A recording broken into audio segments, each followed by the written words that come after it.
जो इनकी रिहैबिलिटेशन का काम है इसको स्टडी किया गया और क्या क्या हमने करना है, what steps we have to take, जिससे ये रीडेवलपमेंट का प्रोसेस एक्सपीडाइट हो सके। इसके लिए कुछ काम हमें महाराष्ट्र सरकार से जरूरत पड़ेगी।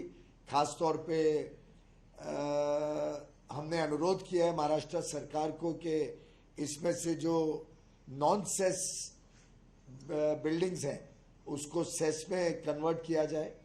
इस पे हमने उनसे रिक्वेस्ट किया है कि यूडी डिपार्टमेंट पूरी तरीके से एग्जामिन करके हमको बेस्ट स्कीम जिसके अंतर्गत ये आती हैं उसमें गाइडेंस दे। और आज की बातचीत से मुझे लगता है कि एक मार्ग तैयार हुआ है जिसके अंतर्गत ये विषय हम अब आगे लेके जा सकेंगे। मेरी दोनों माननीय मुख्यमंत्री श्री एकनाथराव शिंदे जी, माननीय उप मुख्यमंत्री श्री देवेंद्र फडणवीस जी, दोनों के प्रति मैं आभार व्यक्त करना चाहूँगा कि दोनों ने इस प्रोसेस को स्पीड अप करने के लिए पूरे तरीके से हमको मदद की है, हमारा सहयोग किया है और डायरेक्शन भी दिया है कि जल्द से जल्द हमारे जो लगभग 1890 मकान हैं इन चौल लैंड्स के ऊपर, इन सभी का पुनर्वास का कार्यक्रम कैसे तेज गति से हो सके उसके लिए उन्होंने डायरेक्शन भी दिए अपने अधिकारियों को। मेरी भी लगातार चर्चा होती रही है माननीय मुख्यमंत्री और माननीय उप मुख्यमंत्री जी से और मुझे लगता है कि अब इस प्रोसेस को स्पीड अप करके जल्द से जल्द इस कार्रवाई को आगे लेके जा सकेंगे।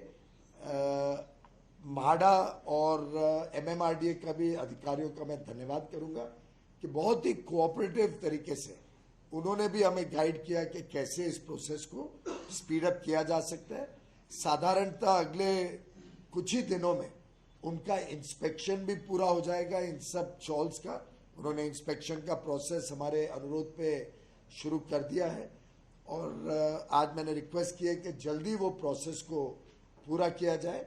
In the mean time Cushman Wakefield भी अपनी रिपोर्ट देने वाला है और एनटीसी यूडी डिपार्टमेंट के साथ पत्र व्यवहार करके जो प्रोसेस है इसको तेज गति से आगे लेके जाएगी।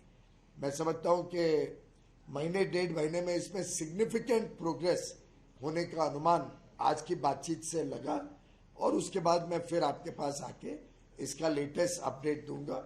मुझे लगा ये आपसे शेयर करना इसलिए जरूरी है क्योंकि ये एक विषय कई वर्षों से लोगों को मुंबई में इस पे चर्चा भी रहती है, इसमें काफी समय से चिंता भी रही है और मुझे खुशी है कि महाराष्ट्र सरकार ने अब हमको पूरा सहयोग देके इस प्रोसेस को आगे बढ़ाया है। धन्यवाद मित्रों।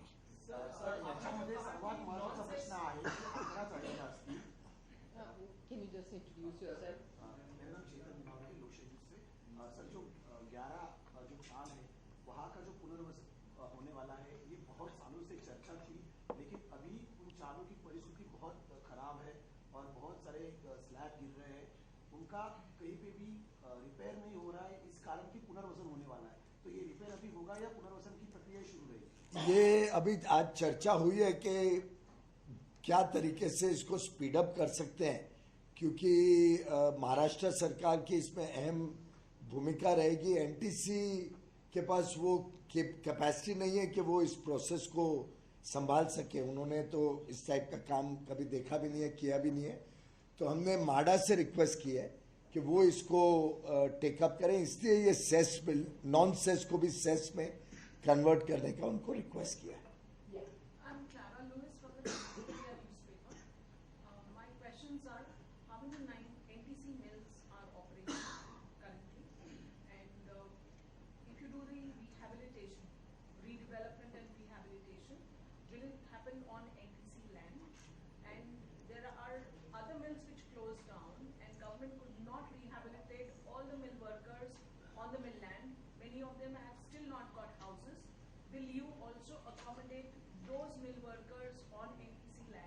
Madam, this press is about the rehabilitation and redevelopment of NTC Chaul residents on the dilapidated buildings, and on that we have taken a decision that we will be working with the Maharashtra government to see how quickly this process can be expedited. As of now, with the situation being of concern, NTC is not operating any of the mills, and that process is an independent process that is under consideration of the government. Where will you rehabilitate? That will be once the MHADA and MMRDA come up with their final recommendation jointly with the consultant, we will come to know, but that is for the state government to guide us how the rehabilitation process takes place. But they will be rehabilitated. Yeah.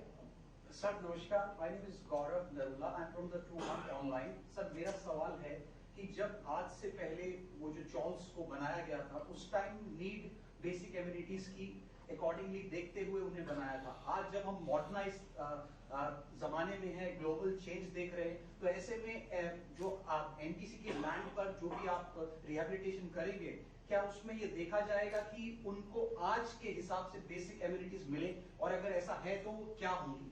मुझे लगता है कि महाराष्ट्र सरकार का इस पे बहुत ही स्पष्ट दृष्टिकोण है, इसकी पॉलिसी बहुत वेल एस्टैब्लिश्ड है, और पीछे मैंने कुछ रिहैबिलिटेशन की बिल्डिंग्स भी देखी थी, और मुझे लगता है कि काफ़ी अच्छी बिल्डिंग्स बनी थी रिहैबिलिटेशन की, काफ़ी अच्छी एमिनिटीज उसमें मिलती हैं। तो महाराष्ट्र सरकार की जो निर्धारित पॉलिसी है उसके हिसाब से ये रिहैबिलिटेट की जाए। तो सर इसका क्या मॉनिटर करेंगे आप लोग बाद में इसको कि वो वैसे मिला? हमने महाराष्ट्र सरकार को रिक्वेस्ट की है कि वो इस प्रोसेस को देखे, क्योंकि एनटीसी के पास वो वेरविदल नहीं है, वो कैपेबिलिटीज नहीं है। मैं दो सवाल है सर। एक तो अपना परिचय, अपना मेरा नाम समीर से है, मैं टीवी 9 न्यूज चैनल से हूँ। पहले तो ये कि वो जो 9 मिल्स है तो उसका अगर जिक्र करें, नाम बताएं तो बहुत बेहतर होगा। दूसरा ये कि जो कंसल्टेंट आप कह रहे हैं, जो कमेटी आप बनाएंगे, उनका रोल किस तरह से डिफाइन किया गया है, और कब तक वो अपना प्रोजेक्ट को सबमिट करें, इसकी कोई गाइडलाइंस आपने बनाई? ये 9 मिल्स में 11 चॉल्स हैं, वो डिटेल्स आप बाद में ले लेना अधिकारियों से अगर आपको चाहिए।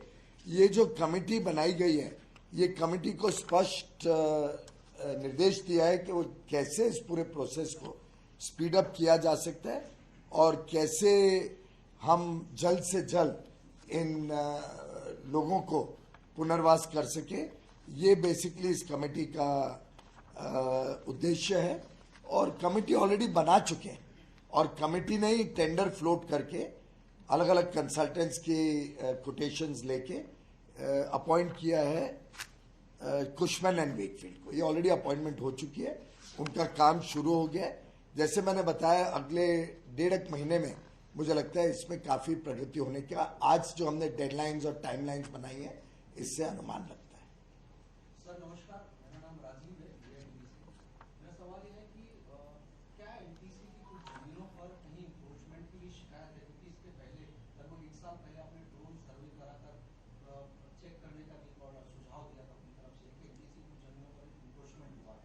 क्या अभी भी वो इंक्रोचमेंट है या खाली करा दिया गया? अगर इंक्रोचमेंट है तो उसके लिए आगे क्या प्रक्रिया होगी? मुझे अभी तो डिटेल्स है नहीं मेरे पास उसकी, और बाद में डिटेल्स ले लेना इसकी। Can I ask a question? Please, you are an old hand. The relief and rehabilitation of the Chaul residents, is it a precursor to the commercial development of the NTC mill land? That is my first question. And Hindu Mills, NTC was to get some PDR. What is the status?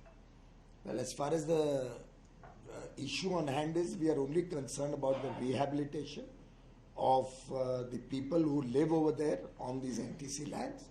Beyond that, we have not made any discussion or decision or any progress about the rest of the lands. None of that has been discussed also, not debated. So this is not a precursor to what will happen in the future. That will happen in the future.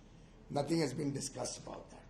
As regards the TDR, when Hindu Mills was transferred to the state government to build a fitting memorial to Bharat Ratna Shri Baba Saheb Ambedkar ji, at that point TDR was handed over to the NTC.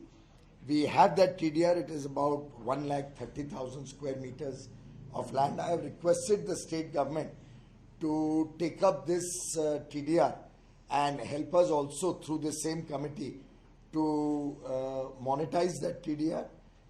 That committee has, through a process, appointed CB Richard Ellis, CB Richard Ellis, CBRE, as a consultant for seeing how we can get the best value of that TDR land. Because in any case, the TDR was transferred to the NTC from the state government with a condition that whatever is the surplus, if any, arising from the sale of that TDR will accrue to the state government. And whatever is deficit, the state government will make up to NTC. The value of the land was fixed at around 1400 odd crores. So any surplus or shortfall in any case is to the account of the state government. Therefore, I have asked the state government to take a final decision on the process and the timing, how they want to sell that TDR. Sir NTCच्या mill ज्या आपण पूर्वीपासून बंद होत्या, सुरू होत्या, मात्र lockdown मध्ये बंद झाल्या, त्या अद्यापही सुरू नाहीये. खासदारांची शिष्टमंडळ तुम्हाला दिल्लीमध्ये भेटायला लागला आंदोलनासाठी, तर त्या कधीपर्यंत सुरू करण्याचे नियोजन आहे की ते कायमस्वरूपी बंद होणार? अभी विचार चल रहा है, अभी तक कुछ फाइनल निर्णय नहीं लिया है। सर एक सवाल और है, अभी जिन एनटीसी की जमीनों के डेवलपमेंट की बात कही जा रही, क्या इसमें वो जमीन भी शामिल है जिस जमीन को निजी कंपनियों को करोड़ों के दाम बेच दिया गया था? ये आरोप लगा था जब शंकर सिंह वाघेला मंत्री हुआ करते थे, सीबीआई उस मामले में जांच कर रही थी। क्या इस जमीन को भी डेवलपमेंट प्रोसेस में रखा? इसमें कोई वैसी लैंड है नहीं। ये जो जमीनें हैं, ये जहाँ पे चॉल्स हैं, सिर्फ उन जमीनों की बात हो रही है। How much is this land in square meters or in About 56,000 square meters, roughly 56,000। बहुत बहुत धन्यवाद, thank you. Thank you so much, sir.